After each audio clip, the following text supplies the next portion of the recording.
ക്രിസ്തുവിൽ പ്രിയ ദൈവമക്കളെ, പരിശുദ്ധ കന്യാമറിയത്തിന്റെ മുമ്പിൽ ഹൃദയ പ്രതിഷ്ഠയ്ക്കായിട്ട് നമ്മൾ ഒരുങ്ങുമ്പം എല്ലാവരും ഉറപ്പായിട്ടും വായിച്ചിരിക്കേണ്ട മനോഹരമായൊരു പുസ്തകമുണ്ട്. അത് മറ്റൊന്നുമല്ല, യഥാർത്ഥ മരിയ ഭക്തി. വിശുദ്ധ ലൂയി മോൺഫോർട്ട് എഴുതിയ ഈ പുസ്തകം. ഇതിന്റെ പ്രത്യേകത എന്നാന്ന് ചോദിച്ചു കഴിഞ്ഞാൽ, സാധാരണ നമ്മുടെ ഇവിടെ കിട്ടുന്ന വലിയ റിലീജിയസ് ആയിട്ട് ആത്മീയ പുസ്തകങ്ങളൊക്കെ നമുക്കറിയാം, കൂടിപ്പോയി കഴിഞ്ഞാൽ നമ്മുടെ മെത്രാന് അല്ലെ വികാരിയച്ഛന് അല്ലെങ്കിൽ കൂടിപ്പോയി കഴിഞ്ഞാൽ മാർപ്പാപ്പയുടെ ഒരു ആമുഖം എഴുതി തരും, ഇത് വായിക്കാൻ കൊള്ളാമെന്നൊക്കെ. പക്ഷെ ഈ പുസ്തകത്തിന്റെ ആദ്യം എനിക്ക് തോന്നുന്നു 8 മാർപ്പാപ്പമാര് ഇതിനെപ്പറ്റി എഴുതിയിട്ടുണ്ട്. അത് കഴിഞ്ഞിട്ട് വത്തിക്കാൻ കൗൺസിലിന്റെ അകത്തും ഇതുമായിട്ട് ബന്ധപ്പെട്ട 1-2 കോട്ടുകൾ എഴുതിയാണ് ഇതിന്റെ ഒരു ആമുഖം, ഒരു പ്രിഫേസ് പോലെ കിടക്കുന്നത്. ആ പുസ്തകത്തില് ഒത്തിരി പരിശുദ്ധ അമ്മയെ പറ്റിയുള്ള ഒത്തിരി രഹസ്യങ്ങളാണ് നമുക്ക് വെളിപ്പെടുത്തുന്നത്. അതിലെ 1-2 കാര്യങ്ങൾ നമ്മളിവിടെ സംസാരിക്കുകയാണ്. അപ്പം ഒന്ന് പറയുന്നത്, നമുക്കറിയാം, നമുക്കിപ്പം ഒരു ചെറിയ രൂപം ഉണ്ടാക്കണമെങ്കിൽ, ഇപ്പം നമ്മുടെ വീട്ടിലൊക്കെയുള്ള മാതാവിന്റെ സ്റ്റാച്യു അല്ലെങ്കിൽ നമുക്ക് മെറ്റൽ കൊണ്ടുണ്ടാകുന്ന ഒരു സ്റ്റാച്യു ഒക്കെ ഇപ്പോൾ ഉണ്ടാക്കണമെങ്കിൽ 2 രീതി നമുക്ക് ചെയ്യാം. ഇപ്പൊ സ്വർണത്തിന്റെ ഒരു സ്റ്റാച്യു ഉണ്ടാക്കണം. അതിനുവേണ്ടി നമ്മൾ സ്വർണം കൊണ്ട് ആ പണിക്കാരന്റെ കൊടുക്കുന്നു. അദ്ദേഹം അത് ഉരുക്കി അതിന് മനോഹരമായി, ഇപ്പോൾ ഒരു മനുഷ്യരൂപമാണെങ്കിൽ കണ്ണ, മൂക്ക്, വായ, ചെവികള്, കണ്ണ് എല്ലാം വെക്കുന്നു. മാതാവിന്റെ രൂപമാണ്, അതുപോലെയൊക്കെ അദ്ദേഹം കൊത്തി കൊത്തി കൊത്തി ഉണ്ടാക്കുന്നു. പക്ഷെ അദ്ദേഹത്തിന്റെ 1 സെക്കൻഡിന്റെ അശ്രദ്ധ മതി, ചിലപ്പോൾ അതിന്റെ മൂക്ക് ചീന്തിപ്പോകുന്നു, വീണ്ടും ഇരട്ടി കഷ്ടപ്പെടേണ്ടി വരും. ഇത് മണിക്കൂറുകൾ നീണ്ട ഒരു ജോലിയാണ്, ഒത്തിരി കഷ്ടപ്പെടണം. എന്നാൽ അതിനു പകരം അദ്ദേഹം ഇപ്പോൾ നമുക്കുള്ള പോലെ ഒരു മോൾഡ്, അല്ലെങ്കിൽ അദ്ദേഹം ഈ ലൂയി മോൺഫോർട്ട് പറയുന്ന ഒരു മൂശ അല്ലെങ്കിൽ അച്ചെന്നൊക്കെ പറയുന്നതിൻ്റെ അകത്തോട്ട് ഇത് ഉരുക്കി അങ്ങോട്ട് ഒഴിച്ചിട്ട് അത് അടച്ചു വെക്കുന്നു. കുറച്ചു നേരം ഇരുന്ന് കഴിയുമ്പോഴത്തേക്ക് അത് തുറന്നു നോക്കുമ്പോൾ ഈ അച്ചിന്റെ അകത്ത് ഏത് രൂപം, ഇപ്പം മാതാവിന്റെ രൂപമാണെങ്കിൽ ആ രൂപത്തിലുള്ള ഒരു രൂപം നമുക്ക് കിട്ടും. ഒരേ സമയത്ത് തന്നെ നമുക്ക് ഒത്തിരി എണ്ണം ഇങ്ങനെ ഉരുക്കി വാർത്തെടുക്കാൻ പറ്റും.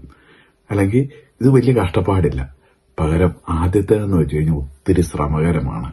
എന്നാൽ ഒരു ചെറിയ തെറ്റ് മതി, നമ്മുടെ ആ പരിശ്രമങ്ങൾ മുഴുവൻ നശിച്ചു പോവുകയും ചെയ്യും.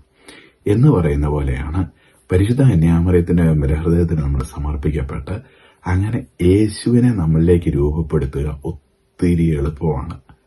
അല്ലെങ്കിൽ മറ്റ് പല കാര്യങ്ങളുമായിട്ട് കമ്പയർ ചെയ്യുമ്പം ഇത് ഏറ്റവും എളുപ്പമാണെന്നാണ് വിശുദ്ധ മോൺഫോർട്ട് പറയുന്നത്.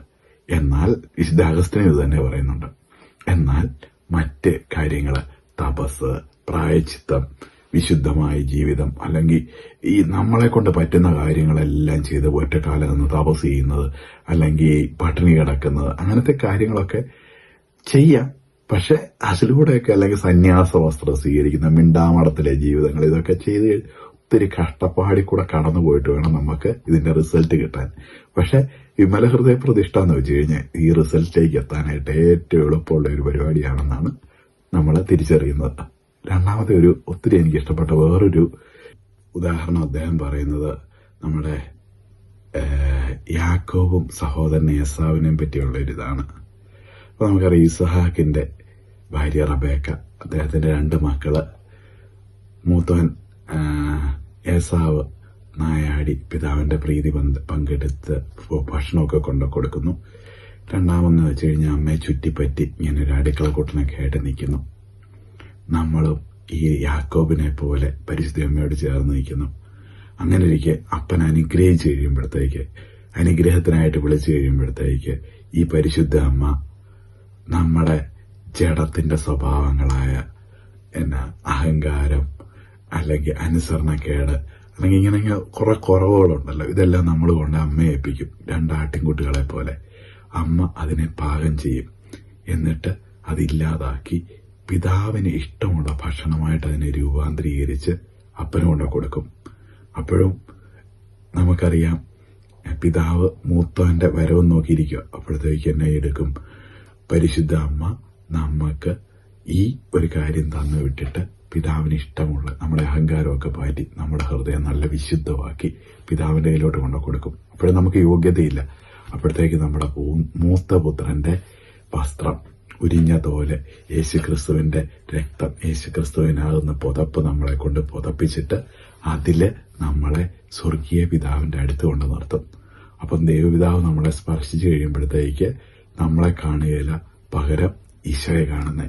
അങ്ങനെ നമ്മളെ ഭയങ്കരമായിട്ട് ബ്ലസ് ചെയ്യും. സ്വർഗത്തിന്റെ കൃപകൾ മുഴുവൻ നമ്മളിലേക്ക് കിട്ടും.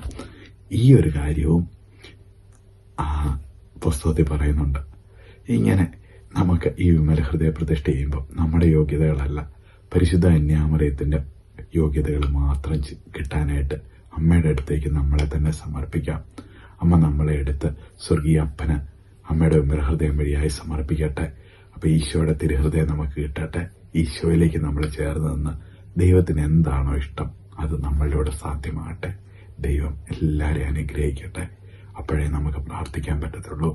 അപ്പ എന്റെ ഇഷ്ടമല്ല, അങ്ങയുടെ ഇഷ്ടം നിറവേറട്ടെ. ലൂക്ക 22:42. അതിന്റെ വലിയ അഭിഷേകം എല്ലാവരിലേക്കും വ്യാപരിക്കട്ടെ. ആമേൻ.